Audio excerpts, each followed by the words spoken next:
Hi guys, welcome to Mystic Movies. അപ്പോൾ ഇന്നൊരു പുതിയ മൂവിയുടെ റിവ്യൂ ആയിട്ടാണ് ഞാൻ വന്നിരിക്കുന്നത്. അപ്പോൾ ഒരു ജാതി ജാതകം എന്ന ലേറ്റസ്റ്റ് മൂവീൻ്റെ പറ്റിയിട്ട് പറയാനാണ്. അതിൻ്റെ പ്ലോട്ട് ജസ്റ്റ് ഒന്ന് എക്സ്പ്ലെയിൻ ചെയ്യാൻ വേണ്ടിയിട്ടാണ് ഇന്നത്തെ ഈ വീഡിയോ. അപ്പോൾ നമുക്ക് വീഡിയോയിലോട്ട് പോയാലോ. വിവാഹം സിനിമകളിൽ ഒരു ജനപ്രിയ വിഷയമാണിപ്പോൾ. ഒരു ജാതി ജാതകമാണ് ഇത് എക്സ്പ്ലെയിൻ ചെയ്യുന്ന ഒരു പുതിയ സിനിമ.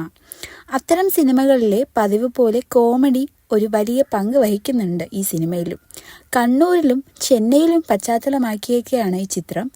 ഭാര്യ അന്വേഷിച്ച് നടക്കുന്ന ഒരു 38 വയസ്സുള്ള ജയേഷ്, അതാണ് നമ്മുടെ വിനീത് ശ്രീനിവാസൻ അവതരിപ്പിക്കുന്ന കഥാപാത്രം. ജയേഷ് എന്ന വ്യക്തിയാണ് കഥ പിന്തുടരുന്നത്.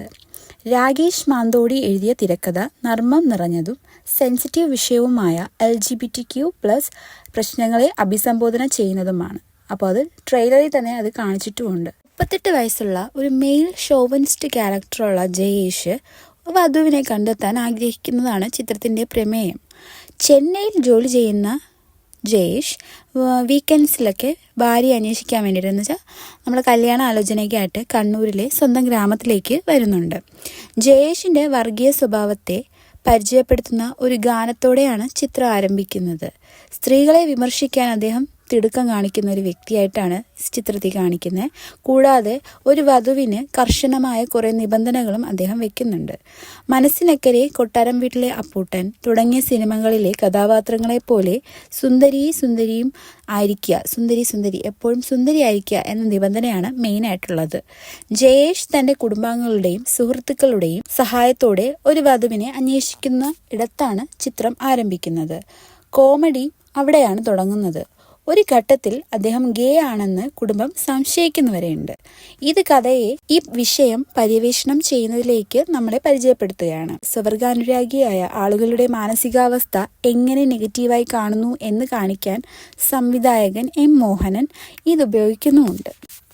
ശ്രീനിവാസന്റെ പ്രകടനം വളരെ മികച്ചതായിരുന്നു. നിരവധി കോമഡി രംഗങ്ങൾ ഈ ചിത്രത്തിലുണ്ട്. അതുപോലെ തന്നെ ഹാസ്യത്തിനൊപ്പം ഡാർക്ക് കോമഡിക്ക് കൂടെ ഒരുപാട് പ്രശംസ കൊടുക്കാൻ പറ്റിയ ചിത്രമാണ് ഒരു ജാതി ജാതകം. അതുപോലെ സാമൂഹിക അവസ്ഥകളെ പറ്റിയിട്ടൊക്കെ ഈ ചിത്രത്തിൽ ഒരുപാട് വർണ്ണിക്കുന്നുണ്ട്. അതും നമുക്ക് ഇപ്പോഴത്തെ നമ്മുടെ ചുറ്റുപാടിനെ ഒരുപാട് ഇൻഫ്ലുവൻസ് ചെയ്യുന്ന കാര്യങ്ങളൊക്കെ ഈ ചിത്രത്തിൽ കാണിക്കുന്നുണ്ട്. അതോടൊപ്പം തന്നെ ഈ ചിത്രം ഒരു പുതിയ ടൈപ്പ് ചിത്രമായിട്ട് വരുന്നു. കാരണം വിനീത് ശ്രീനിവാസൻ ഈ ഇടയ്ക്ക് ചെയ്യുന്ന കുറേ ചിത്രങ്ങൾ ഈ ടൈപ്പിലായിരുന്നു. അതുകൊണ്ട് ആ ടിപ്പിക്കൽ ചിത്രം പോലെ തന്നെ നമുക്ക് തോന്നും. കാരണം ഹാസ്യവും ഒരുമാതിരി നമുക്ക് സ്റ്റേറ്റ്മെൻറ്റ്സ് ഒക്കെ, നമുക്ക് നമ്മുടെ അനുഭവത്തിലൂടെ പറയുന്ന സ്റ്റേറ്റ്മെൻറ്റ്സ് ഒക്കെ അദ്ദേഹം ചിത്രത്തിലൂടെ കാണിക്കുന്നതായിട്ട് നമുക്ക് ചില രംഗങ്ങൾ കാണുമ്പോൾ തോന്നും. അതുപോലെ തന്നെ LGBTQ എന്ന വലിയൊരു സമൂഹത്തെ പ്രകടിപ്പിക്കുന്ന ആ ഒരു അവസ്ഥയും ഈ ചിത്രത്തിൽ കാണിക്കുന്നുണ്ട് എന്നതാണ് പ്രധാന വിഷയം. അപ്പോൾ അത് ഡയറക്ടർ ഇപ്പോഴത്തെ സാമൂഹിക പശ്ചാത്തലം വെച്ചിട്ടായിരിക്കും ഈ ചിത്രത്തിൽ അത് ഉൾപ്പെടുത്തിയിരിക്കുന്നത്. അതുകൊണ്ട് തന്നെ നമുക്ക് ഏറെക്കുറെ നമുക്ക് കാണാൻ പറ്റിയൊരു നല്ല കോമഡി ചിത്രമാണ്. ഇടക്കാലത്ത് ഇറങ്ങിയിട്ടുള്ള ചിത്രങ്ങളിൽ ഏറ്റവും പ്രിയപ്പെട്ട ചിത്രമാണ് ഒരു ജാതി ജാതകം. അപ്പോൾ ഒരുപാട് നായികമാരിലുണ്ട്. നിഖില വിമൽ ഉൾപ്പെടെ ഒരുപാട് താരനിര ഈ ചിത്രത്തിലുണ്ട്. അപ്പോൾ ചിത്രം എല്ലാവരും കണ്ടു എന്ന് ഞാൻ വിശ്വസിക്കുന്നു. ഇപ്പോൾ OTT റിലീസ് ചെയ്തിട്ടുണ്ട്. ഇര, ഗോത എന്നീ ചിത്രങ്ങളിലൂടെ പ്രശസ്തനായ രാകേഷ് മാന്തോടി ഈ ചിത്രത്തിൽ പൂർണ്ണമായിട്ടൊരു ഹാസ്യ റോളാണ് അഭിനയിക്കുന്നത്. അപ്പോൾ അത് ഫിൽറ്റർ ചെയ്യാത്തൊരു സംഭാഷണമായിരുന്നു. എന്ന് വെച്ചാൽ നമ്മളധികം കമ്മ്യൂണിക്കേറ്റ് ചെയ്യുന്ന സാധാ ലാംഗ്വേജ് ആയതുകൊണ്ട് തന്നെ അദ്ദേഹം വളരെയധികം മികച്ചതായിട്ട് തന്നെ നിൽക്കുന്നുണ്ട്.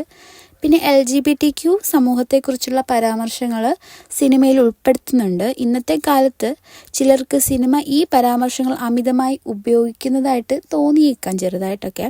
പുരുഷന്മാർ ചുംബിക്കുന്ന രംഗങ്ങളും രസകരമായ കുറേ സംഭാഷണങ്ങളും ഈ ചിത്രത്തിലുണ്ട്.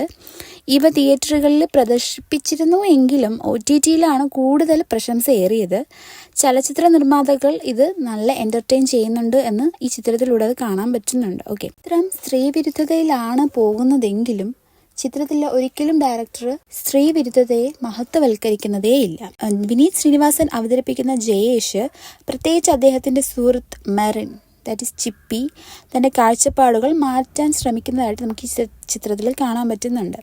നിഖില വിമലും കൗതുകകരമായ ഒരു ക്യാരക്ടർ അവതരിപ്പിക്കുന്നുണ്ട്. പക്ഷെ കൂടുതൽ കഥയിൽ അത് വളരെയധികം ഒരു റോളായിട്ടത് വരുന്നൊന്നുമില്ല. ആ റോൾ സ്ത്രീ വിരുദ്ധതയ്ക്കോ ബോഡി ഷേമിങ്ങിനോ എതിരെ സിനിമ പ്രസംഗിക്കുന്നതേയില്ല.